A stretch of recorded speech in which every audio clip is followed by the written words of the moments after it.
The Bapatla ecclesia of Jehovah Messiah channel నుండి వచ్చు మరి యొక్క సందేశానికి స్వాగతం. మతం యొక్క అసత్య బోధన నుండి పరిశుద్ధులకు ఒకసారే అప్పగింపబడిన బోధల్లోనికి దేవుడు మిమ్మల్ని నడిపించును గాక. ఈ సందేశం మీకు మీ కుటుంబానికి ఆశీర్వాదకరంగా ఉంటుంది గాక. సువార్త సమయం సందేశానికి స్వాగతం. యేసు ప్రభువారి చెప్పిన శుభవార్త అందరూ ప్రకటిస్తున్నారనుకుంటున్నారా ఈ రోజున? లేదండి. యేసు ప్రభువారి చెప్పిన శుభవార్త చాలా తక్కువ చోట్ల ప్రకటించబడుతుంది. ఎక్కువ మంది రాంగ్ సువార్తను విని నమ్మి అపవాది యొక్క మోసంలో పడిపోయి అపవాది మాయ చేసిన జీవితంలోకి వెళ్తున్నారు. మోసం బహు భయంకరమైందండి. మోసపోయిన వాళ్ళ జీవితాలు నిజంగా చాలా దారుణంగా ఉంటాయి. అంత అజ్ఞానంతో ఉండి మోసపోతే జీవితం తర్వాత వెనక్కి తిరిగి చూసుకుంటే చాలా బాధేస్తుంది. నేను మోసపోయాను, నన్ను క్షమించు ప్రభువా, నన్ను రక్షించు ప్రభువా అంటే ప్రభువారు రక్షించరంట. మోసపోకుడి దేవుడు వెక్కిరింపబడడు అంటున్నాడు ప్రభువారు. యేసు ప్రభువారు తీర్పు దినం దగ్గరికి వెళ్ళి నేను మోసపోయానయ్యా, నేను మోసపోయాను అన్నారనుకోండి. ఎవరన్నా మోసపోకూడదని నేను చెప్పాను కదమ్మా నీకు.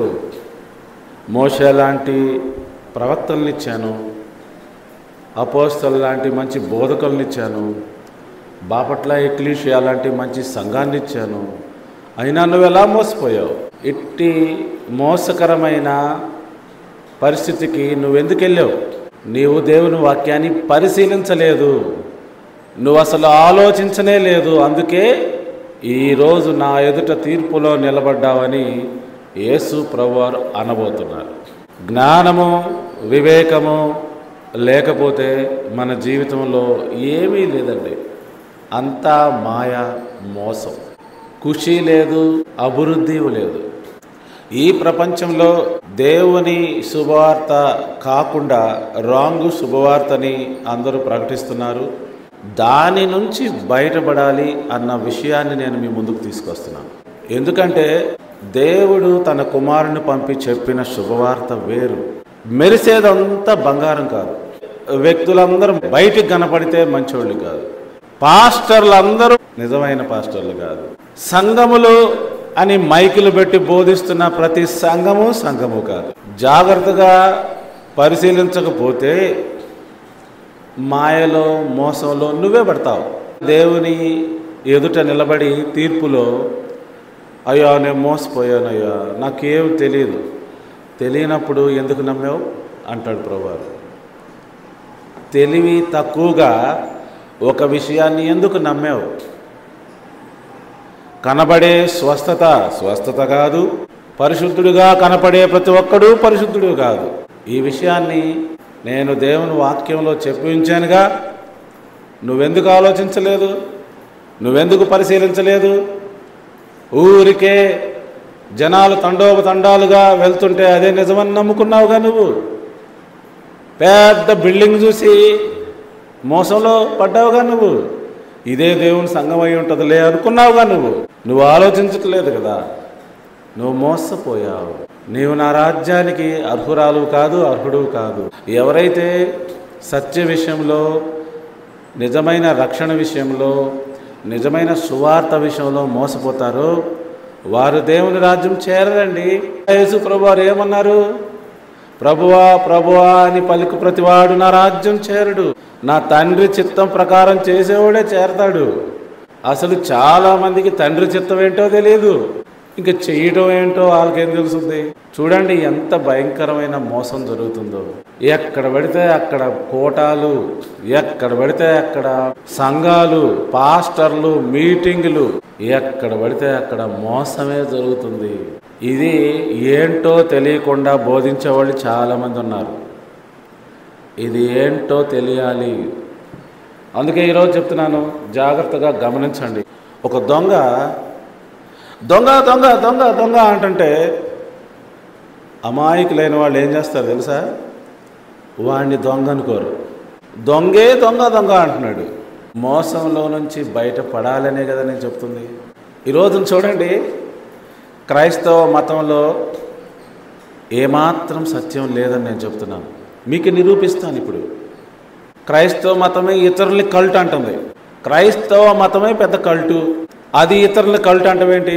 ఒక దొంగ ఇంకొకటి దొంగ అంటవేంటి? క్రైస్తవ మతం చెప్పే సువార్తే యేసుప్రభు వారు చెప్పలేదు. ఎక్కడ చెప్పారండి యేసుప్రభు వారు? నేను మీకోసం మరణిస్తాను, రక్తం చిందిస్తాను, నీ పాపాలు కడుగుతాను శిలువ మీద, నేను తర్వాత లెగుస్తాను, పునరుద్ధానుడు అవుతాను, ఇదే అని ఎక్కడ ప్రకటించారు యేసుప్రభు వారు? ఎక్కడ ప్రకటించలా. అదే మోసం అంటున్నాను నేను. క్రైస్తవ మతం మోసపోయింది, మోసం చేస్తూ ఉంది. అదే పెద్ద కల్ట్ అయితే ఇతరుల కల్ట్ అంటది. అదే ఎలా కల్ట్ నేను చెప్తున్నాను చూడండి. యేసుప్రభు వారే అన్నారు, ఓ వేషధారి, నీ కంట్లో దూలం పెట్టుకొని ఇతరుల కంట్లో నలుసు తీయడానికి ప్రయత్నిస్తున్నావు. ఈ క్రైస్తవ మతం ఏం చేస్తుంది తెలుసా? నాస్తికుల్ని రక్షణలోకి తీసుకురావాలని ప్రయత్నిస్తుంది, హిందువుల్ని రక్షణలోకి తీసుకురావాలని ప్రయత్నిస్తుంది, ముస్లిమ్స్ని రక్షణలోకి తీసుకురావాలని ప్రయత్నిస్తుంది. రకరకాల ప్రాంతాలకు వెళ్ళి గిరిజనులు, హరిజనులు, కొండల్లో, కోయల్లో వెళ్ళి ఏదో పరిచయం చేయడానికి ప్రయత్నిస్తుంది. నేనేమంటాను, ముందు నీ కంట్లో దోల ఉంది కదా, దాన్ని తీసుకోకుండా ఇతరులకు నువ్వేంటి చెప్పేది? నీ దగ్గర నిజమైన సువార్త లేదు, నిజమైన పండుగలు లేవు, నీ దగ్గర సత్యం లేదుగా, నీ దగ్గర సత్యమే లేదు, నువ్వేంటి ఇంక ఇతరులను రక్షించేది? మేము మిమ్మల్ని రక్షించాలని ఈ రోజున పూనుకుంటున్నాము. మోసపోయిన క్రైస్తవ మత భక్తులను రక్షించాలి, అమాయకులైన ప్రజలను రక్షించాలి, మతం బారిన పడి నిజంగా రక్షణలో ఉన్నాం అనుకొని మాయలో ఉన్న వారిని రక్షించాలి, సత్యం వైపు తిప్పాలి. యేసు ప్రభువారు చెప్పిన సువార్త దేవుని రాజ్య సువార్త. తెలియదండి చాలామందికి దేవుని రాజ్య సువార్త అంటే ఏంటో. దేవుని వాక్యములో లేనివి చెప్పడం అనేది అబద్ధబోధ, దాన్నే కల్ట్ అనొచ్చు మనం. 4వ శతాబ్దంలో క్రిస్టియానిటీ అనే కల్ట్ వచ్చింది. యేసు ప్రభువారికి డివినిటీ వాళ్ళు ప్రతిపాదించారు. ఆ తర్వాత హోలీ స్పిరిట్కి డివినిటీ ప్రతిపాదించారు. యేసు ప్రభువారు మరణ పునరుద్ధానాలే సువార్తగా వాళ్ళు మోసుకెళ్ళారు. వింటున్నారా? ఆ తర్వాత త్రిత్వం, 3 in 1 గాడ్ ఎవరైతే నమ్ముతారో వారే రక్షణ పొందుతారు, మిగతా వాళ్ళందరూ రక్షణ పోగొట్టుకుంటారు అని మళ్ళా ప్రతిపాదించారు. బైబిల్లో లేవు ఇవన్నీ. ఆ తర్వాత క్రిస్మస్ బైబిల్లో లేదు, ఎవరూ చేయలేదు. పుట్టినరోజులో లేవు బైబిల్లో. యేసు ప్రభువారు పుట్టినరోజు ఎప్పుడైనా చేసుకున్నాడా? శిష్యులు చేసుకున్నారా? ఎవరు చేసుకోలా. మొదలెట్టారు వీళ్ళు. కొత్తగా అబ్నార్మల్గా మొదలెడితే కల్ట్ అంటున్నాను కదా. క్రిస్టియానిటీ కల్ట్ అని చెప్పడానికి నేను ఎవిడెన్స్ చూపిస్తున్నాను. ట్రినిటీ వాళ్ళే యాడ్ చేశారు. యేసు ప్రభువారికి డివినిటీ అంటే యేసు ప్రభువు దేవుడని వాళ్ళే చెప్పారు. పరిశుద్ధాత్మ శక్తి దేవుడని వాళ్ళే చెప్పారు. క్రిస్మస్ వాళ్ళే యాడ్ చేశారు. లెంట్ వాళ్ళే యాడ్ చేశారు. గుడ్ ఫ్రైడే వాళ్ళే యాడ్ చేశారు. ఈస్టర్ వాళ్ళే యాడ్ చేశారు. బైబిల్లో లేనివి మట్టలాదివారం వాళ్ళే యాడ్ చేశారు. పుట్టినరోజులు వాళ్ళే యాడ్ చేశారు. ఎక్కడ పడితే అక్కడికి వెళ్ళి హ్యాపీ బర్త్డే టు యూ. అసలు బర్త్డేలు వెనక ఉన్న అసలైన సత్యం తెలుసుకుంటే మనందరికీ భయం వేస్తుంది. ఆ క్యాండిల్స్, ఆర్పటాలు, ఆ కేకులు కొయ్యటాలు, దాని వెనక చాలా మీనింగ్ ఉంది. యాక్చువల్గా తెలుసుకోండి, నేను చెప్పదలుచుకోలేదులే. 4వ శతాబ్దంలో క్రియేట్ చేయబడిన ఈ కల్ట్లో ఈ కొత్తవన్నీ యాడ్ అయినాయి. సువార్త ఎటోపోయింది. వీళ్ళంతా ప్రపంచానికి వెళ్ళి అందరిని రక్షించడానికి మొదలెట్టారు. వీళ్ళ దగ్గరే రక్షణ లేదు, వీళ్ళే ఒక కల్టు. వేరే వాళ్ళని ఏం రక్షిస్తారండి? జాగ్రత్త గమనించాలి ఈరోజు వాక్యాన్ని. మనం నిజమైన సువార్తను అర్థం చేసుకోకపోతే, యేసు ప్రభువారు ఊరూరు గ్రామం తిరిగి ప్రకటించిన సువార్త అందకపోతే మోసపూరితమైన రక్షణలో పడతాము. యేసు ప్రభువారి యొక్క తీర్పులో నిలబడతాము. అయ్యా నేను మోసపోయా అని చెప్పాల్సి వస్తుంది. ప్రభువారు చెప్పారు కదా, నా తండ్రి చిత్తం చేయనివాడు ఎవడూ దేవుని రాజ్యంలో ప్రవేశించలేడు అని. ఇంకేంటి? దేవుని చిత్తాన్ని మనం గుర్తెరగాలి. ఇందులో ఉంది దేవుని చిత్తం ఇదే. దీనికి ఏమి యాడ్ చేయకూడదు. వాక్యాలు కొన్ని చూద్దాం, చూడండి. కల్ట్ ఏం చేస్తుంది తెలుసా? ద్వితీయోపదేశ కాండము 12:32. నేను మీకు ఆజ్ఞాపించుచున్న ప్రతి మాటను అనుసరించి చేయవలెను, దానిలో నీవు ఏమీ కలపకూడదు, దానిలో నుండి ఏమీ తీసివేయకూడదు. ఏమీ కలపకూడదు, ఏమీ తీసివేయకూడదు అని వాక్యం చెప్తుంది. మరి Christmas, Lent, false gospel, Trinity concept ఇవన్నీ తప్పులే కదా? బైబిల్లో ఎక్కడున్నాయి? బైబిల్లో లేనివి తీసుకొచ్చారు కదా వీళ్ళు ఇష్టానుసారం. చిలకరింపు బాప్తీసం, ఇన్ఫెంట్స్ బాప్తీసం, బొడ్డోళ్ళకు బాప్తీసం, పెళ్ళెప్పుడు బాప్తీసం, వీళ్ళు ఇష్టానుసారం అయిపోయింది. డ్రెస్ కోడ్ ఎవరు పెట్టారండి? పాదిరి గారు డ్రెస్ కోడ్ వేసుకుంటారు, ఏదో ఇంత పెద్ద అంగి వేసుకొని, తలకు టోపీలు పెట్టుకొని. ఎక్కడిది ఇది? చెప్పబడిందా బైబిల్లో? లేదే. అర్థమవుతుందని చెప్తుంది. కల్ట్ అంటే ఎలా ఉంటుంది? దేవుని వాక్యములో లేకుండా చేసేదే కల్టు. దేవుని వాక్యానికి ఏం కలపకూడదని దేవుని వాక్యం చెప్తుంది.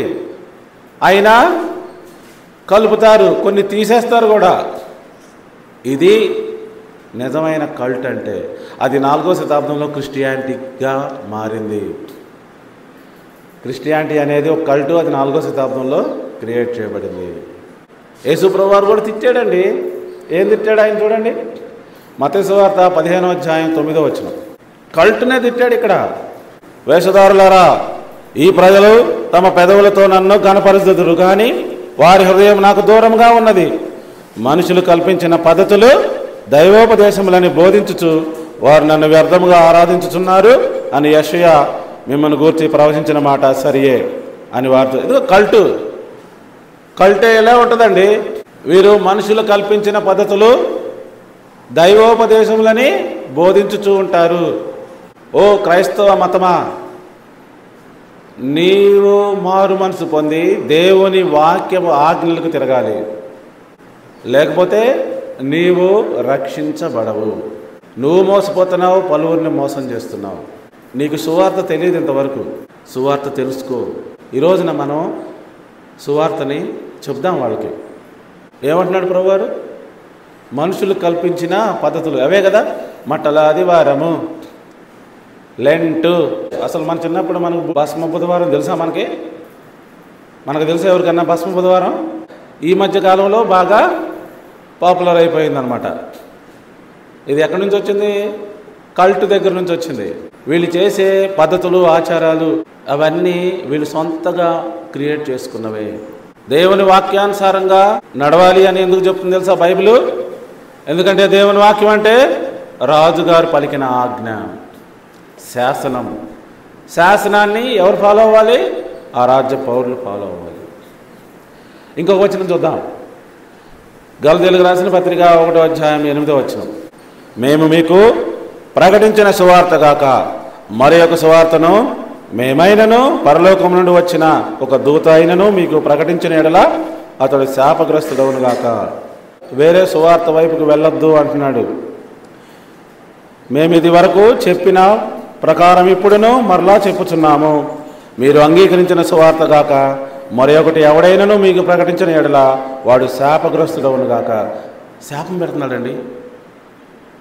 The real gospel is about the kingdom of God. అది దేవుని రాజ్యం గురించింది. పాపం ఈ రోజున మతస్థులు చాలామందికి దేవుని రాజ్యం అంటే ఏంటో తెలియదండి. యేసు ప్రభువారు అన్ని ఉపమానాలు దేవుని రాజ్యం గురించి ఎక్స్ప్లెయిన్ చేసినవే. అయినా సరే ఈ రోజున చాలామంది క్రైస్తవులకి తెలియదండి సువార్త తెలియకుండా రక్షించబడ్డారనే మాయలో ఉన్నారు. మోసపోకుడి దేవుడు విక్రింపబడ్డు. ఈ పుస్తకంలోనే ఉంటుంది, అది చూద్దాం. 6వ అధ్యాయము 7వ వచనం. మోసపోకుడి దేవుడు విక్రింపబడ్డు, మనుషుడు ఏమి విత్తునో ఆ పంటనే కోయును. మీరు ఏమైతే విత్తుతున్నారో అదే పంట కోస్తారు. కొత్తగా ఏం కోస్తారు? తెలివితేటలు లేకుండా ఉన్న వాళ్ళందరూ మోసపోతారు. ఆలోచించలేని వాళ్ళందరూ మోసపోతారు. ఈ మోసంలో నుంచి బయటకు రావాలి. ఈ పేగన్ ప్రాక్టీసెస్ అంటే ఈ మత సంబంధమైన పద్ధతులు, ఆచారాలు ఇవన్నీ దేవుని వాక్యంలో లేవు. అన్య మతాల నుంచి తెచ్చుకున్న ఆచారాలు ఇవన్నీ. యేసు ప్రభువారు ఎవరో కూడా తెలియకుండా ఆయన దేవుణ్ణి చేసేసారు, ఆయనకి విగ్రహాలు పెట్టారు, పూజిస్తున్నారు, భయంకరమైన మోసంలో ఉన్నారు. చూడండి, మళ్ళీ చెప్తున్నాను, ట్రినిటీ డాక్ట్రైన్ 325లో వచ్చింది, క్రిస్మస్ 336లో వచ్చింది, ఈస్టర్ ఆ తర్వాత వచ్చింది, లెంట్ ఆ తర్వాత వచ్చింది. ప్రొటెస్టెంట్స్ కూడా వీటన్నిటినీ 16వ శతాబ్దం నుంచి ఫాలో అవుతూనే వస్తున్నారు. సో కల్ట్ అంటే ఏంటి? వారు దేవుని వాక్యంలోంచి డ్రిఫ్ట్ అయిపోయి మనుషులు కల్పించిన పద్ధతుల్ని ఫాలో అవటమే, సొంత పద్ధతులు ఫాలో అవటమే. ఒక అబ్బాయి అంటాడు, అన్నా దేవుణ్ణేగా స్తుతిస్తుంది, మేము దేవుణ్ణేగా స్తుతిస్తుంది, తప్పేంది క్రిస్మస్ రోజున? నిజమే, దేవుణ్ణే స్తుతిస్తున్నారు కదా, దేవుణ్ణే ఆరాధిస్తున్నారు కదా, కానీ దేవుని ఆజ్ఞ లేదు బిడ్డ. పైగా నీ సొంత నిర్ణయాలు తీసుకునే ఆలోచన తప్పు. ఆయన ఏమన్నాడు? నా మాట వినమన్నాడు. నువ్వేం చేస్తున్నావు? నీకు నచ్చిన ఒక రోజు పెడుతున్నావు, ఇంకొకటి వచ్చి ఇంకొక రోజు పెడతాడు. ఎన్ని రోజులని పెడతావు? నీ రీజనింగ్ తప్పు బ్రదర్ అని చెప్పాను నేను. దేవుని మాట వినాలి, మనం సొంత ఆలోచన క్రమం కాదు. చాలామంది అంటూ ఉంటారు, అసలు ఏదైనా తోటలో ఆ మంచి చెడుల తెలివినిచ్చే చెట్టును పెట్టకపోతే అసలు పాపమే ఉండేది కాదుగా అంటారు. ఒక యవనస్తుడు వచ్చి నన్ను అడిగాడు, ఇలా అలా చేస్తే బాగుండేదిగా అన్నా అని. కరెక్టే, అప్పుడు మనం ఉన్నట్టే దేవునికి చెప్పేవాళ్ళం, మనం ఇప్పుడు లేము, లేట్ అయిపోయింది. దేవుడికి ఏం చేయాలో ఏం చేయకూడదో మనం చెప్పేవాళ్ళం. నిజంగా ఆయనకి తెలియదు చాలా విషయాలు, మనం సలహా ఇద్దాం, మనం చేద్దాము, ఇప్పుడన్నా ఇద్దాం మనం అన్న. నవ్వుతున్నాడు కుర్రాడు. దేవునికి ఏది మంచో ఏది చెడో చెప్పడానికి కూడా తెలివి తక్కువగా ప్రయత్నిస్తూ ఉంటారు చాలామంది. ముక్కు ఇక్కడే ఎందుకు పెట్టామని దేవుడిని అడగండి, ఇక్కడ పెట్టవచ్చుగా, అది దేవుని design. You can't question that. అర్థమవుతుందా? మరి అర్థం చేసుకోవాలి. చేతులు ఎందుకు పెట్టచ్చుగా అనొచ్చు మనం. ఎక్కడి నుంచి మొలవచ్చుగా చేతులు భలే ఉండేవి కదా. ఆలోచించండి, ఎక్కడి నుంచి చేతులు అంటే ఎలా ఉండేవి. నిజంగా కిందకు కూడా అందే కదా, భూమికి కూడా వంగకుండా కదా. దేవుని డిజైన్ నువ్వు నేను కాదంటే ఎట్లా? సో చాలామందికి ఆలోచన లేదు. ఎందుకని? ఈ క్రైస్తవ మతము అనే కల్ట్ ద్వారా పలు విధాలుగా మోసపోయి ఆలోచన క్రమం కూడా వారిలాగా అయిపోయింది. కొంతమంది వచ్చి నన్ను అడుగుతారు, అన్నా మనం 10 ఆజ్ఞలు పాటించాలా, అవసరం అసలు? దేవుని వాక్యం కొట్టేశారని చెబుతుందిగా, తీసేశారని చెబుతుందిగా అంటాడు. నేను ఒకటే ప్రశ్న అడిగాను, దొంగతనం చేయటం ఇంకా నేరమేనా అన్న? వ్యభిచారం చేయటం నేరమేనా? లేకపోతే మనం ఇప్పుడు చేసుకోవచ్చా? ఏం మాట్లాడుతులా? నిజమే బ్రదర్, మనం పాటించాలి అనుకుంటూ వెళ్ళిపోయాడు. అంటే కొంచెం జ్ఞానం తక్కువగా ఉండటం వల్ల పడితే అది చెప్పి కన్విన్స్ చేయొచ్చు అనమాట మనుషుల్ని. వింటున్నారా? మూఢనమ్మకాలు ఎక్కువ మన దేశంలో. అంటే అమాయకులైన ప్రజల్ని ఈజీగా కన్విన్స్ చేయొచ్చు. డబ్బుల విషయంలో మోసం చేయొచ్చు, చీరల విషయంలో మోసం చేయొచ్చు, వంటింటి సామాను విషయంలో మోసం చేయొచ్చు, ఏదో ఒకటి అంటగట్టేయచ్చు. అంటే కొంచెం తెలివి తక్కువగా ఉండిపోయింది. అందుకే మూఢనమ్మకాలు ఎక్కువగా ఉంటాయి మన దేశంలో. అర్థం చేసుకోవాలి. దేవుని వాక్యం ఏం చెప్తుందంటే మీరు జ్ఞానవంతులు కావాలి. తెలివి తక్కువడు కాకపోతే ఎవరండి? వాడి కంట్లో దూలం పెట్టుకొని ఇతరుల కంట్లో నలుసు తీయడానికి ప్రయత్నించేవాడు.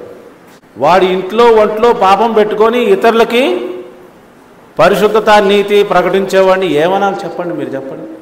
వాడేమో సిగరెట్లు తాగుతాడు, మందు తాగుతాడు, ఇతరులకేమో సిగరెట్లు తాగొద్దు, మందు తాగొద్దు, అందరూ మంచిగా ఉండాలి ఆరోగ్యంగా అంటే మరి ఇలాంటి వారే కదా తెలివి తక్కువ వాళ్ళంటే. బుద్ధిహీనులంటే వీళ్ళే కదా. దేవుని యొక్క వాక్యము ఏం చెప్తుంది? దేవుడు తన కుమారుని పంపి సువార్త ప్రకటించి మనుషులందరికీ జ్ఞానం కలుగచేసి వారిని అందరినీ దేవుని రాజ్యంలోకి తీసుకురమ్మని చెబుతుంటే వీళ్ళేం చెప్తున్నారు? మనుషులందరూ మా మతంలోకి మారండి అంటున్నారు. వేరే మతస్థులు భయంకరంగా ఉంటే క్రైస్తవ మతం కొంచెం నయం కదా. అందుకని వాళ్ళు క్రైస్తవ మతాన్ని అంగీకరిస్తున్నారు. చాలామంది క్రైస్తవ మతాన్ని అంగీకరించడానికి గల కారణం చెప్తాను చూడండి. 2 రోజులకి 3 రోజులకి ఒకసారి భోజనం చేసేవాడు ప్రతిరోజు భోజనం చేస్తే ఒకసారి వాడికి మేలే కదా, వాడికి అది బాగుంటుందిగా, అవునా కదా? అట్లానే భయంకరమైన పొజిషన్లో ఉన్న ఇతర మతస్థులు క్రిస్టియానిటీలోకి రావటం వల్ల కొంచెం బెనిఫిట్ పొందుతున్నారు, కొంచెం తెప్పరిల్లుతున్నారు. కాళ్ళకు చెప్పులు కూడా లేనోడికి చెప్పులు ఇవ్వటం ఎంతో ఆనందంగా ఫీల్ అవుతాడా లేదా చెప్పండి? మన ఇండియాలో జీవితంలో బాగా ఏమాత్రం ఫ్రీడమ్ లేకుండా శ్రమను అనుభవించిన వాళ్ళు ఈ క్రిస్టియానిటీని చూసినప్పుడు వాళ్ళకి నచ్చుద్ది. కానీ అది ఎలాంటిది అంటే భయంకరంగా చెప్పులు కూడా లేకుండా తిరిగేవాడికి చెప్పులు ఇచ్చిన దాంతో సమానం. క్రిస్టియానిటీయే చాలా ప్రాబ్లంలో ఉందన్న సంగతి పాపం వాళ్ళకు తెలియదు. అర్థమవుతుందని చెప్తుంది. అంటే చాలా భయంకరమైన పరిస్థితుల్లో ఉన్నవాడు కొంచెం తెప్పరిల్లే పొజిషన్ చూస్తే ఇష్టపడతాడు. అలా క్రిస్టియానిటీని ఇష్టపడుతున్నారు కానీ క్రిస్టియానిటీలో ఉన్న మొత్తం అర్థం చేసుకొని ఇష్టపడలేదు, క్రిస్టియానిటీలో ఉన్న అసలు భాగవతం చూసి ఇష్టపడతలేదు. ఇప్పుడు మేము చెప్పేది ఏంటంటే క్రిస్టియానిటీలో ఏది కూడా బైబిల్లో ఉన్నది లేదు. వాళ్ళన్నీ కేవలం దేవుని వాక్యానికి వ్యతిరేకంగానే ప్రవర్తిస్తున్నారు, యాడ్ చేసి ప్రవర్తిస్తున్నారు. ఇప్పుడే చూసాం కదా వాక్యాలు. మనందరము దేవుని యొక్క వాక్యంలో ఏమీ యాడ్ చేయకూడదు, ఏమీ తీసివేయకూడదు. చాలా తప్పులు చెప్తారండి వాళ్ళ వర్షను. చెరను చెరగా చేపట్టుకుపోవటం, క్రిస్టియానిటీ దీని గురించి చాలా చెప్తారండి. ఆ తర్వాత భార్య భర్తకు లోబడాలి కదా, కానీ మనుషులందరూ సమానం కదా, దీనికి ఎక్స్ప్లెనేషన్ వాళ్ళ దగ్గర లేదండి. యేసుక్రీస్తు అంటే వాక్యంగా ఉన్నప్పుడు దేవుని దగ్గర ఉన్నాడు కదా, మళ్ళీ దేవుడే ఎట్లా ఉంటాడు? సమాధానం లేదండి. అర్థం లేని మతము క్రైస్తవ మతము. మతంలో నుంచి బయటకు వస్తే వాక్యాన్ని నిజంగా పరిశీలన చేస్తే అప్పుడు వాళ్ళు రక్షించబడతారు. మొదటి శతాబ్దపు శిష్యుల్లాగా మనందరం తయారవ్వాలి. ఇప్పుడు చెరగా చేపట్టుకుపోవటం అంటే ఏంటి? ఇదొకటి. ఇంకోటి ఏంటి? ఆదివారం ఆరాధన. అదేమనంటే ఇంటింటా రొట్టె విరిచారుగా అంటారు. వీటన్నిటికి సమాధానాలు చూద్దాం. మరి చెప్పకపోతే ఈ కల్ట్లో నుంచి బయటకు రాలేరండి. దేవుని వాక్యానికి సరైన అర్థం మతంలో దొరకదు. ఇంటింటా రొట్టె విరచడం అంటే ఏంటి? రొట్టె విరుచుట అంటే భోజనం చేయుట. ఆ రోజున సంఘం ఎక్కడ కూడుకోవాలి? విశ్వాసులకి ఏమన్నా ప్లేస్ ఉందా? మందిరం ఉందా? లేదు. మరి ఎక్కడ కూడుకున్నారు? ఒక్కొక్క రోజు ఒక్కొక్క విశ్వాస ఇంట్లో కూడుకున్నారు. కూడుకున్నప్పుడు నలుగురు కూర్చొని భోజనం చేశారు. కూడుకొని అందరూ సహవాసం మెయింటైన్ చేశారు. రొట్టె విరుచుట అంటే భోజనం చేయటం. ఏ ఇంటికైతే వెళ్తున్నారో ఆ ఇంట్లో చేయగలుగుతున్నారు, అంతే. అన్నం తింటున్నారు, భోజనం చేస్తున్నారు. అది రొట్టె ద్రాక్షాసం కాదండి. అంటే ప్రతిరోజు పాటలు పాడి హల్లెలూయా యేస్తుతి అది కూడా కాదు. అది సంఘ సహవాసం. అది మనందరము కలిసికట్టుగా దేవుని యొక్క మార్గంలో నిలబడాలి, పరిశుద్ధంగా ఉండాలి, నీతిగా ఉండాలి, దేవుని వాక్యం వైపు తిరగాలి, ఎట్లా స్ట్రాంగ్గా ఉండాలి, ఒకరికొకరు బలంగా ఉండాలి. ఈ మాట్లాడుకున్నారు వాళ్ళు. చెరగా చేపట్టడం అంటే ఏంటో తెలియదు చాలామందికి. ఏమండి, ఇదేదో పెద్ద మిస్టరీలాగా చెప్తారండి. పాత నిబంధన కాలంలో ఒక రాజ్యము ఇంకొక రాజ్యం మీద దండెత్తినప్పుడు, దాన్ని జయించినప్పుడు ఆ రాజ్యంలో ఉన్న వాళ్ళందరినీ క్యాప్టివిటీస్గా తెచ్చుకుంటారు, బానిసలుగా తెచ్చుకుంటారు. ఏ రాజ్యమైనా వేరే రాజ్యం మీద దండెత్తి ఆ రాజుని చంపేసి ఆ రాజ్యాన్ని ఆక్రమణ చేసుకున్నప్పుడు ఆ రాజ్యంలో ఉన్నవాడిని క్యాప్టివిటీస్గా తెచ్చుకుంటారు. అలానే తీసుకెళ్లారు దానియేలు ఫ్రెండ్స్ని, వాళ్ళందరినీ బబులోనికి. ఇప్పుడు ఎఫెసీ పత్రికలో రాయబడి ఉన్న చెరనుగా చేపట్టుకుపోవడం అంటే చెప్తున్నా, జాగ్రత్త వినండి. పెద్ద మిస్టరీ ఏం కాదు ఇది.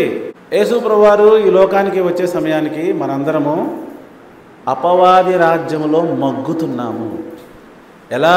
బానిసలుగా, పాపానికి దాసులైపోయాము. అది ఒక చెర. అక్కడేం ఫ్రీడంగా లేము మనం. యాక్చువల్గా ఒక రాజ్యం ఇంకో రాజ్యం మీద దండెత్తితే వాళ్ళు చెరలో ఏం లేరు, వారి రాజ్యంలో వాళ్ళు ఉన్నారు. కానీ ఇక్కడ సందర్భం వేరు. యేసు ప్రభువారు వచ్చే సమయానికి మనం ఉన్న రాజ్యంలోనే మనమే బానిసలుగా ఉన్నాం పాపానికి. మరి ఇప్పుడు ఆ వర్డింగ్స్ ఎలా చెప్పాలి? ఇప్పుడు యేసుప్రభువు వారు వచ్చి ఆ రాజ్యప్రవాది అయిన అపవాదిని సంహరించి కాలితో తొక్కిపడేసి ఆ చెరలో ఉన్నవారిని, ఆ మొత్తం చెరని కూడా యాక్చువల్గా అయితే ఆయన ఏం చేయాలి? క్యాప్టివిటీస్గా తీసుకెళ్ళాలి ఆ దేశంలో ఉన్నవాళ్ళని. కానీ ఇప్పుడు ఆల్రెడీ క్యాప్టివిటీలో ఉన్నారు, ఆల్రెడీ చెరలో ఉన్నారు. ఆ చెరని చెరగా ఎత్తుకెళ్ళి ఫ్రీడమ్ ఇచ్చాడు. అది దాని అర్థం. అంటే ఇశ్రాయేలీలు ఐగుప్తు దేశంలో ఉన్న లెక్క. సో వాళ్ళు ఆల్రెడీ చెరలో ఉన్నారు. ఆ చెరని చెరగా అంటే క్యాప్టివిటీస్నే క్యాప్టివిటీస్గా తెచ్చుకుంటున్నాడని ఎఫెసీ గ్రంథంలో రాయబడి ఉంటే, క్రిస్టియన్ మతం అనే కల్ట్కి ఒక్క పొల్లు కూడా అర్థం కాల ఇప్పటి వరకు. ఈ రోజున మీకు అర్థమైందని నేను భావిస్తున్నా. ఆదివారం ఆరాధన, ఆదివారము బైబిల్లో లేదు. First day of the week అని ఉంటుందిలే. అయితే ఆదివారానికి ఆజ్ఞ లేదు. యేసుప్రభువు వారు ఆదివారం లెక్చరని చెప్పేసి చెప్పకపోతే వీళ్ళు ఆదివారం ఆరాధన చేయరని చెప్పేసి వాళ్ళు ఏం చేశారు? యేసుప్రభువు వారు ఆదివారం పునరుద్ధానం చెందారని రాశారు. దారుణం అండి. ప్రభువారు ఎప్పుడు పునరుద్ధానం చెందారో బైబిల్లో రాయబడలేదు, ఎక్కడ రాయబడలా. మార్కు సువార్త 16వ అధ్యాయంలో రాయబడి ఉన్నా అది 4వ శతాబ్దం తర్వాత యాడ్ చేయబడిన వచనాలే. మీరు దాన్ని నమ్మద్దు. వాళ్ళు నమ్ముతున్న సిద్ధాంతానికి సపోర్టుగా ఇంక్లూడ్ చేసిన వచన భాగములవి. కాబట్టి ఆదివారానికి సిగ్నిఫికెన్స్ లేదు బైబిల్లో. కేవలం విశ్రాంతి దినమునకే సిగ్నిఫికెన్స్ ఉన్నది. మీరు ఎంత సిన్సియర్గా ఉన్నా ఈ గ్రంథం చెప్పినట్టు మీరు నడుచుకోకపోతే మీ రక్షణ వృధా అవుతుంది, మీ ప్రయాస వృధా అవుతుంది. ప్రియ దేవుని బిడ్డలారా, చాలామంది ఈ లోకంలో క్రైస్తవ మతం అనే కల్ట్ బారిన పడి మోసపోతున్నారు. ఆ పండగలు, ఆ పద్ధతులు, ఆ బాప్తీసాలు, ఆ ప్రసంగాలు అన్నీ కూడా వేరే యాంగిల్లోకి వెళ్ళిపోయినవి. వాళ్ళందరినీ దేవుని వాక్యం వైపు తిప్పాలి అన్న ఆలోచన మాత్రమే నేను ఈ విషయాలు చెప్పడానికి గల కారణం.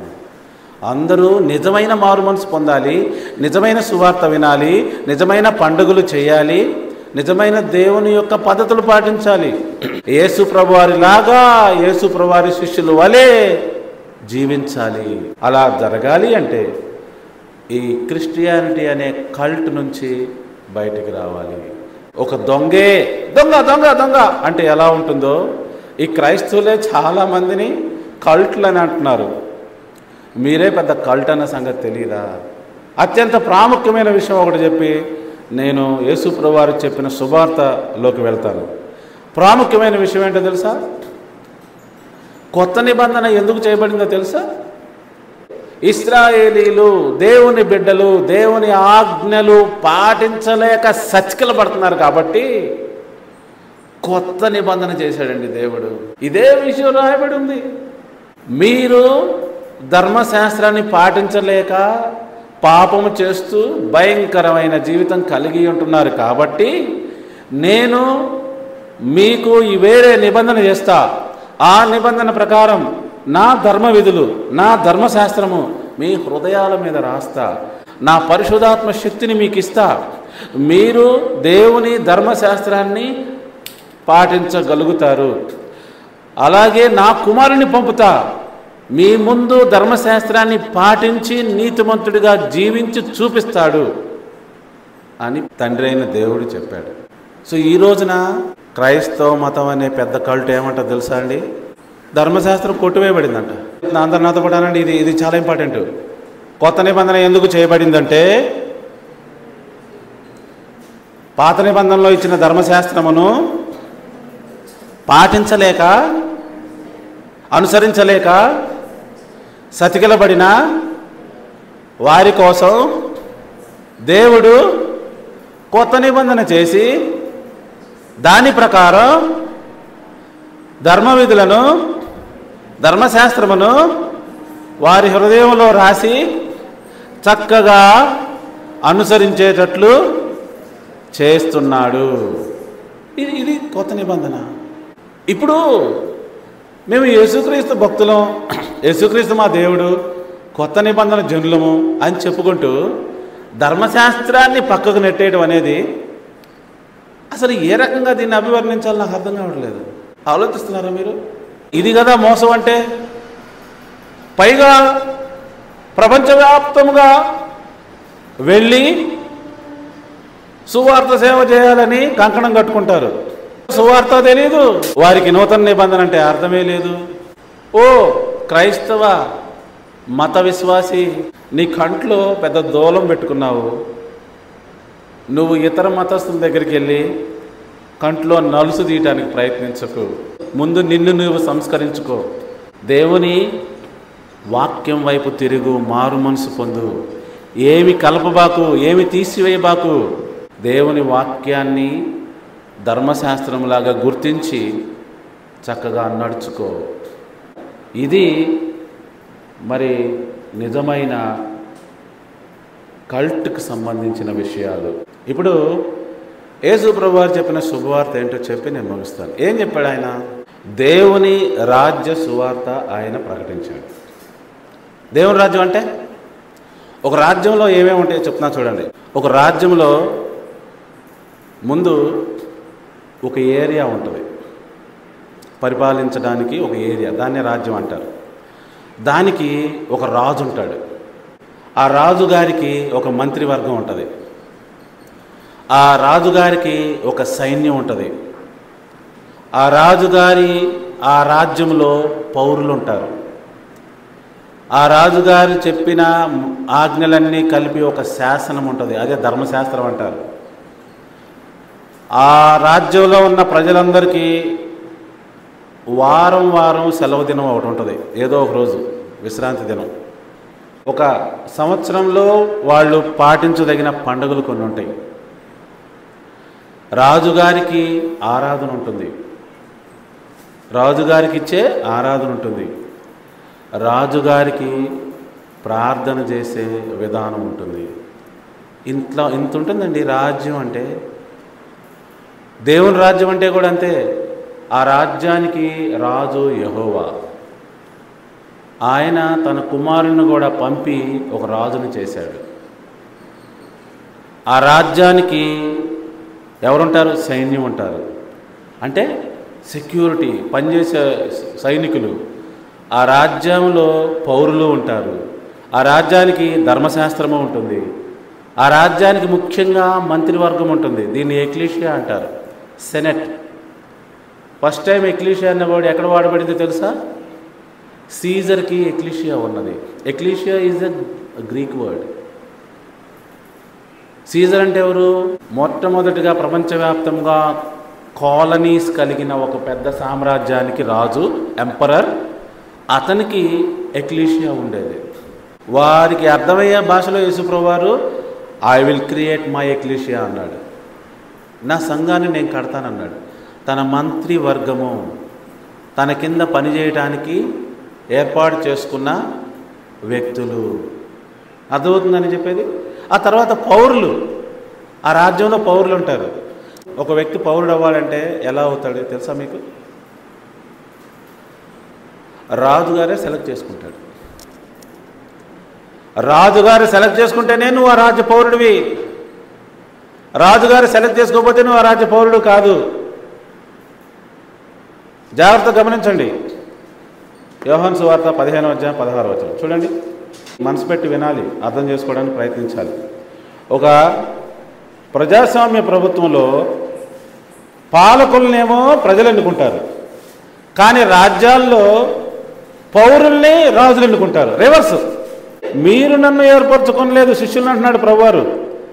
మీరు నా పేరట తండ్రిని ఏమి అడుగుదరో అది ఆయన మీకు అనుగ్రహించినట్లు మీరు వెళ్ళి ఫలించుటకును మీ ఫలం నిలిచించుటకును నేను మిమ్మల్ని ఏర్పరచుకొని నియమించితిని. ఏమంటే ఏర్పరచుకొని నియమించటం. మళ్ళీ in any Kingdom a citizen is a person who is appointed by the king itself. ఒక రాజుగారి చేత ఆ రాజ్యంలో ఏర్పాటు చేయబడతాడు, నియమించబడతాడు. అతనే పౌరుడు.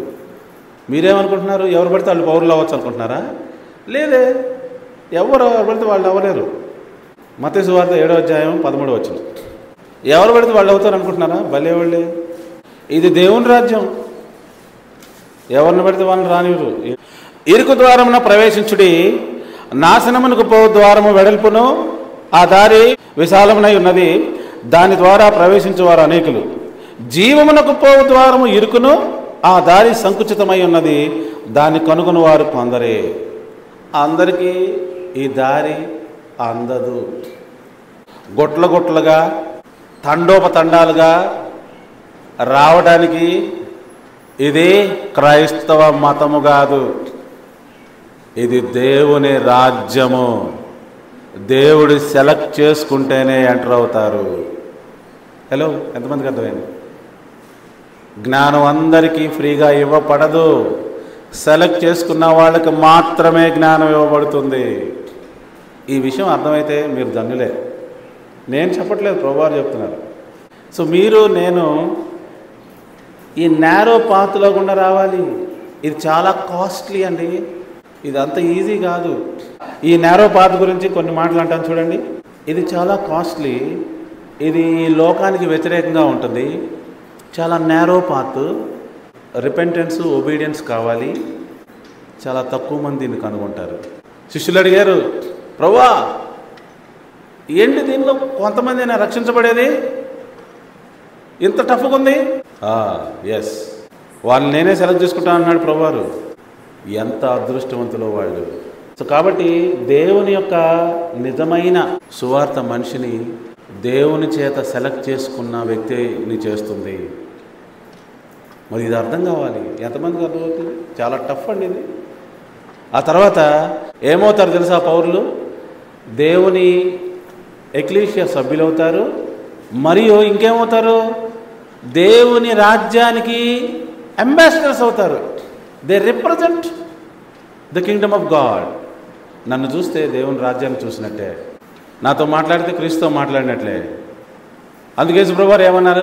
నేను నా తండ్రి ఏకమై ఉన్నాము. ఎప్పుడైతే యేసుక్రీస్తుతో మాట్లాడుతున్నామో తండ్రితో మాట్లాడినట్టే. ఇప్పుడు మనతో కూడా ఎవరైనా మాట్లాడారనుకోండి, క్రీస్తుతో మాట్లాడినట్లు అవ్వాలి. క్రీస్తు అయితే ఎలా మాట్లాడతాడో మనం అలా మాట్లాడాలి. అది క్రీస్తు రాజ్య పౌరుల యొక్క లక్షణం అండి, లక్షణం. దేవుని రాజ్యంలో ధర్మశాస్త్రం ఉంటుంది. ధర్మశాస్త్రం అంటే ఏంటి చెప్పండి? ఆ రాజ్య పౌరులు ఎగ్జాక్ట్గా ఎలా జీవించాలో చెప్పే లా. ఏమంత తెలుసా ధర్మశాస్త్రం? ఈ నరులు ధర్మశాస్త్రాన్ని అతిక్రమించి పాపం చేశారు, వీళ్ళు చనిపోవాలి, వీళ్ళు చనిపోవాలన్నది. అప్పుడు దేవుడు అన్నాడు, ధర్మశాస్త్రం ప్రకారం చేద్దాం, వాళ్ళ పక్షంగా నా కుమారుణ్ణి శిక్ష వేద్దాం. అప్పుడు యేసుప్రభువారు అంటున్నారు, నా దేవా నా దేవా నా చెయ్యి ఎందుకు విడిచావంటున్నాడు. ఎందుకంటే అది భయంకరమైన మరణ శిక్ష. మన పాపముల యొక్క శిక్ష యేసు మీద పడిందండి. యేసుప్రభువారు మన కోసం మరణించాడు. మన పాపములకు సమాధానమైన శిక్ష ఆయన మీద పడి ఆయన శిక్షని తీసివేశాడు. సరే, ఇప్పుడు ధర్మశాస్త్రం మరలా ఫాలో అవ్వాలా వద్దా? ఇంత చిన్న విషయాన్ని అర్థం చేసుకోలేని క్రైస్తవ మత కల్టు 4వ శతాబ్దంలో ఏర్పడింది. అతిపెద్ద కల్టు. నెక్స్ట్ విశ్రాంతి దినాలు. మానవులందరికీ విశ్రాంతి దినాలను ఇచ్చాడు ప్రభువారు. ఇప్పుడు ఒక దేశంలో ఎలా అయితే సెలవు రోజులు ఉంటాయో, వీక్లీ ఆఫ్ అంటారు దాన్ని. మన దేశంలో ఎప్పుడు సెలవు, అఫీషియల్ సెలవు చెప్పండి? ఆదివారం. అమెరికాలో 2 రోజులు, శనివారం ఆదివారం. ముస్లిం కంట్రీస్లో శుక్రవారం, శనివారం కూడా ఇస్తారు కొన్ని దాంట్లో. అలానే దేవుని దేశంలో కూడా ఒకరోజే సెలవు. ఇప్పుడు దేవుని రాజ్య పౌరులు ఎవరు? విశ్రాంతి దినాన్ని ఫాలో అయ్యేవారు. ఇండియాకి ఎలా ఆదివారం ఉందో దేవుని రాజ్యానికి ఎలా విశ్రాంతి దినం ఉంది, అంతే. నెక్స్ట్ పండుగ దినాలు. పండుగ దినాలు అంటే ఏంటి? సంవత్సరంలో ప్రజలందరూ విశ్రాంతి తీసుకునే, సెలబ్రేట్ చేసుకునే, విందు చేసుకునే సందర్భాలు. అది రాజుగారు కల్పిస్తాడు ఆ రాజ్యంలో. లేవికాండం 23వ అధ్యాయంలో రాయబడి ఉన్నాయి, 7 పండుగలు రాయబడి ఉన్నాయి. అయితే అందులో ఒక పండుగ ప్రాయశ్చిత్తార్థ దిన పండుగ, అందులో ఫీస్ట్ ఏమి ఉండదు. అయితే ఈ పండుగలన్నింటినీ ఎందుకు ఇస్తాడు ప్రభువారు? దేశ ప్రజలందరూ ఎవరు, ఎక్కడి నుంచి వచ్చారు, ఎలా జీవిస్తున్నారు, వాటన్నిటినీ వాళ్ళు మర్చిపోకుండా ఉండటానికి ఆ పండుగలు పెడతాడు. చెప్పాలి, మర్చిపోతారు మనుషులు, గుర్తు చేయాలి. అందుకే పస్కా పెట్టాడు ప్రభువారు, అందుకే పులినొట్లు పండుగ పెట్టాడు ప్రభువారు. గుర్తు చేయాలి, ఓ నరుడా, నీ లైఫ్ ఏంటో తెలుసా, ఒకప్పుడు నువ్వు ఎక్కడి నుంచి వచ్చావో తెలుసా, ఇవన్నీ గుర్తు చేసేవే ఈ పండుగ దినాలు. నెక్స్ట్ ఆరాధన. ఆరాధన అంటే ఏంటి? రాజ్యంలో ప్రతి ఒక్కటి రాజుగారి ప్రాపర్టీ. నువ్వు కూడా రాజుగారి ప్రాపర్టీయే, తెలుసా నీకు సంగతే? రాజ్యంలో మన మూలం ఎవరైతే ఉన్నారో ఆయనకి చేయాలి ఆరాధన. ప్రజాస్వామ్య ప్రభుత్వంలో క్యాపిటలిజం అనేది ఉంటుంది. అంటే నువ్వు నీ సొంతగా సంపాదించుకోవచ్చు, నీ పేరున కొంత ఆస్తి ఉండొచ్చు, అట్లా ఉంటుంది. రాజ్యంలో అలా ఉండదు. రాజ్యంలో మొత్తం ఆస్తి రాజుదే, నీకు వాడుకోవడానికి ఇస్తాడు అంతే. స్థలాలు ఆయనయే, పొలాలు ఆయనయే, ఇళ్ళు ఆయనయే, అన్నీ ఆయనయే. ఆయన కావాలంటే ఏదైనా తీసుకోవచ్చు. ఇది రాజ్యం యొక్క కాన్సెప్ట్. అందుకే ప్రభువారు ఏమన్నారు నాతో పాటు అనండి? ధనవంతుడు దేవుని రాజ్యంలోకి ప్రవేశించలేడు. ఇదొకటండి, కల్ట్ మతానికి అర్థం కాదు. భర్తకి భార్య ఎందుకు లోపడాలి అని దేవుని వాక్యం చెప్తున్న, లోపడమని. ఇప్పుడు ఈ రెండు ఎక్స్ప్లెయిన్ చేస్తా, మరి సందర్భం వచ్చింది నాకు. దేవుని రాజ్యంలోకి ధనవంతుడు ప్రవేశించలేడు ఎందుకు? మతానికి ఏం తెలుసండి? ఏం తెలియదు. ఎందుకని? అది బిగ్ కల్ట్ కదా, అపవాది చేత మోసం చేయబడి వెళ్ళిపోయిన వాళ్ళు. రాజ్యం అర్థమైతే అప్పుడు అర్థమైతే రాజ్యంలో ధనవంతుడు ఒక్కడే, ఆయనే రాజు. He owns everything including people. అందుకే వారిని సబ్జెక్ట్స్ అంటారు. రాజుగారు ఇస్తేనే నీకు ధనం. రాజుకు వ్యతిరేకంగా నీ సొంతంగా నీకు డబ్బు ధనం కూడగట్టుకుంటే ధనవంతుడు అయితే నువ్వు రాజ్యం నుంచి బయటికి అవుట్, నువ్వు రాజ్య పౌరుడు కాలేవంతే. రాజ్యంలో వేరే ధనవంతులు ఉంటారు, గుర్తుపెట్టుకోండి. రాజ్యంలో ఏమంటారు? అందరూ నాతో పాటు కామన్వెల్త్. కామన్వెల్త్ క్రీడలు జరుగుతాయి, తెలుసుగా మనకి. ఎందుకు ఏంటి కామన్వెల్త్ అని ఎప్పుడైనా స్టడీ చేశారా? బ్రిటిష్ సామ్రాజ్యం కింద ఉన్న 50 దేశాలు ఆడుకునే ఆటల్ని కామన్వెల్త్ అంటారు. అంటే బ్రిటిష్ వాళ్ళు ఈ 50 దేశాలకి కామన్గా అందిస్తున్న పథకాలు. మీకు రాజ్యానికి డెమోక్రసీకి తేడా చెప్పి ముందుకెళ్తా. ఆరాధన ఎందుకు చేయాలి రాజుగారిని చెప్తున్నా నేను. రాజ్యంలో నీ పంటకి విత్తనాలు ఇచ్చే బాధ్యత ఎవరిది? రాజుదే. అన్నీ రాజువే. కానీ డెమోక్రసీలో అలా కాదు. నీ విత్తనాలు నువ్వే తెచ్చుకొని నువ్వే పండించుకోవాలి. ఏంటి? నీ సొంతంగా నువ్వే సంపాదించుకోవాలి నీ ఫుడ్డుని.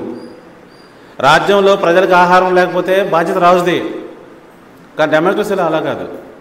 నీ ఫుడ్ నీదే, నువ్వే సంపాదించుకో. రాజ్యం వేరు. రాజ్యంలో వన్ అండ్ ఓన్లీ ఓనర్ ఎవరంటే రాజు. అందుకే ఆయననే ఆరాధించాలి. ఆరాధించడం అంటే ఊరికే హల్లెలూయా స్తుతి మహిమలు లేకపోతే ఆరాధన అని పాడటం కాదు. ఆరాధించడం అంటే హార్ట్ ఫెల్ట్ రెస్పెక్ట్ ఇవ్వటం ఆయనకి. ఏమని చెప్పటం? You are the reason for my being. మీరే లేకపోతే నేను లేను. మీ రాజ్యంలో నన్ను ఉండనిస్తున్నందుకు థ్యాంక్స్. మీరు అన్నీ నాకు ప్రొవైడ్ చేస్తున్నందుకు చాలా థ్యాంక్స్ అని చెప్పడమే ఆరాధన.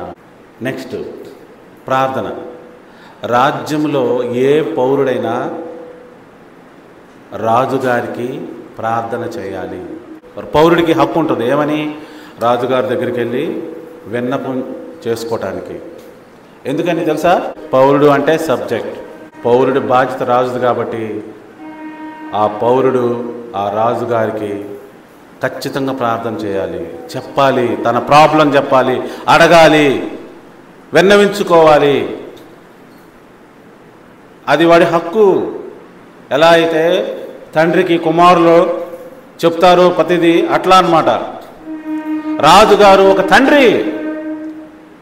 అందుకే యెహోవా పరలోకమందున్న తండ్రి. అర్థమైందా? ప్రార్థన అంటే ఇది.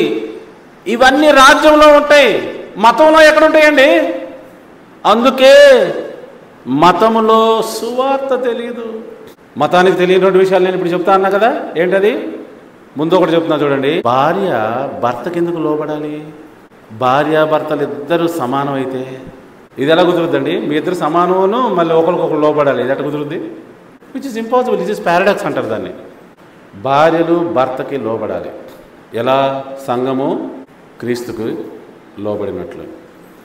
ఒక రాజ్యంలో పౌరులు ఎంటర్ అవ్వడానికి అందరికీ ఒకే హక్కు ఉంటుంది, కానీ ఎంటర్ అయిన తర్వాత పొజిషన్లు వేరుగా ఉంటాయి. రక్షణ విషయంలో, పరలోక రాజ్యానికి ప్రవేశించడం విషయంలో, దేవుని ఆశీర్వాదాలు పొందుకోవడం విషయంలో ఇద్దరు సమానమే.